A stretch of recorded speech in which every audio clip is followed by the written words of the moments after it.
மாலை வணக்கங்கள். இன்றைய தினம் கமிஷனர் அவர்களை சந்தித்து கோவையிலே எஸ்டிபிஐ என்கின்ற கட்சி அவர்களுடைய சார்பாக வருகின்ற 19ஆம் தேதி வகுப்பு மசோதா அதை எதிர்த்து ஒரு மாநாடு நடத்துவதாகவும், அதையொட்டி ஏறக்குறைய தமிழகம் முழுவதும் குறிப்பாக கோவையில் எல்லா இடங்களிலும் சுவர் விளம்பரம், சுவரொட்டிகள், பேம்ப்ளேட்டு அத்தனையும் விநியோகம் செய்திருக்கின்றார்கள்.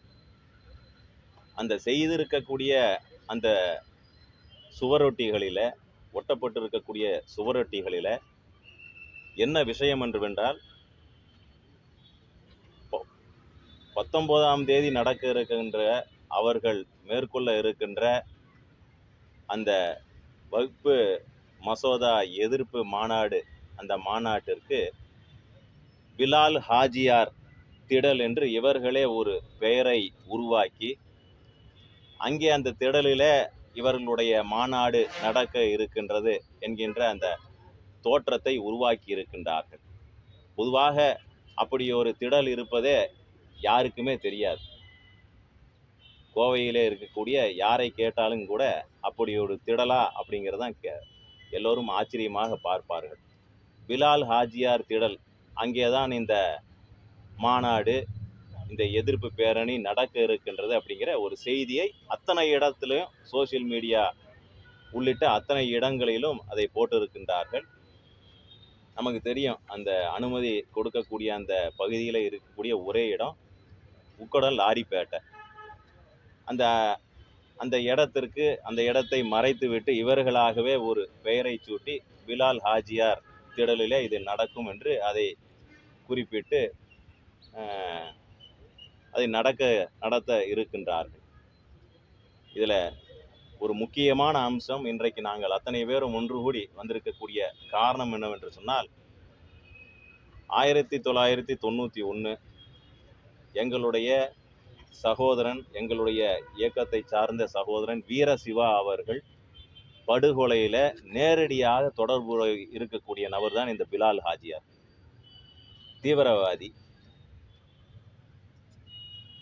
கோர்ட் மூலமாக தண்டனை பெற்ற ஒரு தீவிரவாதி. அந்த தீவிரவாதியினுடைய பெயரில் ஒரு திடல் அமைத்து, அந்த திடலுக்கு இந்த தீவிரவாதியினுடைய பெயரை வைத்து இவர் ஏதோ ஹீரோ போன்ற ஒரு தோற்றத்தை உருவாக்க நினைக்கின்றார்கள். மிகுந்த அபாயகரமான ஒரு விஷயம். அதனால்தான் தொடர்ந்து சொல்லி வந்து கொண்டிருந்தோம். இதற்கு முன்னாலே பாட்ஷா அவருடைய இறுதி ஊர்வலத்தை எப்படி நடத்தினார்கள் என்று அத்தனை பேரும் தெரியும். ஒரு இரு சமூகத்தினிடையே ஒரு பெரிய கலவரத்தை தூண்ட வேண்டும் என்கின்ற நோக்கத்தில் ஒரு பெரிய ஹீரோவாக ஒரு தீவிரவாதியை ஏற்கனவே சித்தரித்து கோவையை பதட்டமான ஒரு சூழ்நிலையாக மாற்ற வேண்டும் என்று நினைத்தார்கள்.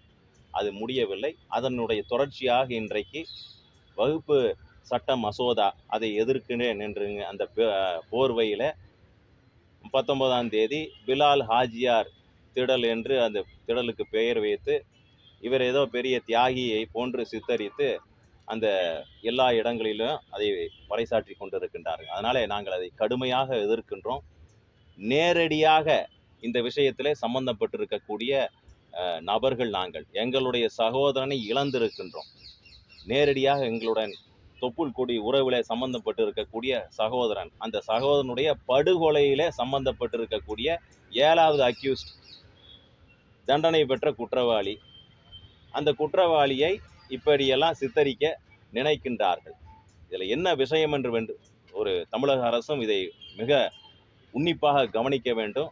என்ன விஷயம் என்று சொன்னால், ஏற்கனவே நமக்கு தெரியும், கோவை கம்யூனல் சென்சிட்டிவ் பிளேஸு, அதில் பல்வேறு பிரச்சனைகள் நடந்திருக்கின்றது.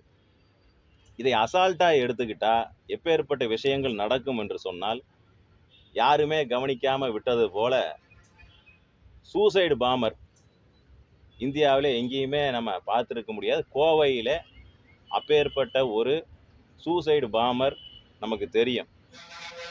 பேருங்க முபின். ஜமேஷா முபின் என்கின்ற ஒருவன் இப்பேற்பட்ட நபர்களால் எப்படி இப்போ ஒரு திடலினுடைய பெயரை வைத்து அந்த திடலுக்கு இவர்களாகவே அதை மெருகூற்றி இப்படியெல்லாம் இருக்கின்றார்கள் அப்படிங்கிறதெல்லாம் ஒரு உண்மை விஷயத்தையெல்லாம் மறைத்து அதற்கு பின்னாலே வரக்கூடிய இளைஞர் இது யார் இந்த நபர் அப்படிங்கிறத பற்றியே தெரிந்து கொள்ளாமல் மூளைச்சலவை செய்து பின்னாளிலே பல்வேறு நாச வேலைகளை செய்வதற்கான சாத்தியக்கூறுகள் இருக்கின்றது. அப்பேற்பட்ட விஷயங்களெல்லாம் இனிமேல் நடக்கக்கூடாது என்பதற்காகத்தான் முன்னெச்சரிக்கையாக இவர்கள் எடுத்து வைத்திருக்கக்கூடிய இந்த விஷயத்தை உடனடியாக தமிழக அரசாங்கம் தடை செய்ய வேண்டும்.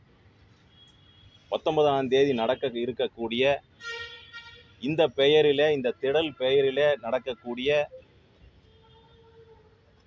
பிலால் ஹாஜியார் திடல் என்று வைத்து நடத்தக்கூடிய இந்த பேரணிக்கு அனுமதி மறுக்க வேண்டும்.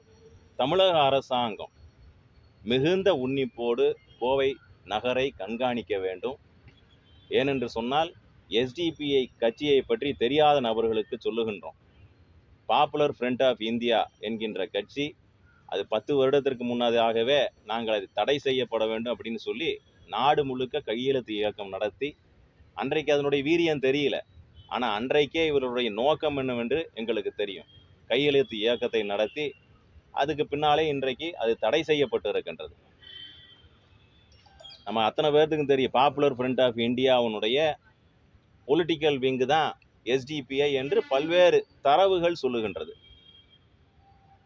அதனால இவர்களுடைய நோக்கம் என்னவாக இருக்கும், இவர்கள் பாதை எதுவாக இருக்கும், எப்பேற்பட்ட நபர்களை எல்லாம் இவர்கள் உருவாக்குவார்கள் அப்படிங்கிறது பொதுமக்களிடத்துல கொண்டு போய் சேர்க்கின்ற கடமை பாரதிய ஜனதா கட்சிக்கு இருக்கின்றது. கோவை அமைதியாக போய்கொண்டிருக்கின்றது.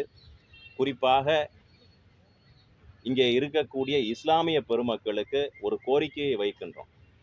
நம்ம எந்த இயக்கத்திற்கு பின்னாலே நாம் சென்று கொண்டு இருக்கின்றோம், நம்ம வீட்டில் இருக்கக்கூடிய பிள்ளைகள் எந்த இயக்கத்திற்கு பின்னால் போய்கொண்டு இருக்கின்றார்கள் என்கின்ற அந்த கவனிப்பை நிச்சயமாக அந்த பார்வையை உங்கள் வீட்டு பிள்ளைகள் மீது வைக்க வேண்டும். ஏனென்று சொன்னால் எஸ்டிபிஐ போல இருக்கக்கூடிய கட்சிகளுக்கு பின்னால் சென்றால் எப்பேற்பட்ட பின்விளைவுகள் வரும் அப்படிங்கிறது பல்வேறு விஷயங்கள் தரவுகளை என்னால் கூற முடியும். கோவை மட்டும் கிடையாது, இந்தியா முழுவதும் இந்த கட்சி எப்பேற்பட்ட நாச வேலைகளில் ஈடுபட்டு இருக்கின்றார்கள், நேரடியாக பல்வேறு குற்றச்சம்பவங்களில் எப்பேற்பட்ட வேலைகளில் ஈடுபட்டு இருக்கின்றார்கள், எப்பேற்பட்ட தீவிரவாத வேலைகளில் ஈடுபட்டு இருக்கின்றார்கள் அப்படின்னு சொல்லி பல்வேறு தரவுகள் புள்ளி விவரங்கள் எங்களால் கொடுக்க முடியும். அதனால இஸ்லாமிய பெருமக்கள் மிகுந்த கவனிப்போடு தங்கள் வீட்டு பிள்ளைகளை நீங்கள் கவனிக்க வேண்டும். இந்த மாதிரி இயக்கங்களுக்கு பின்னால் அனுப்புவதை நீங்கள் எல்லாம் கண்காணிக்க வேண்டும் என்கின்ற அந்த அன்பான கோரிக்கையும் கூட வைத்து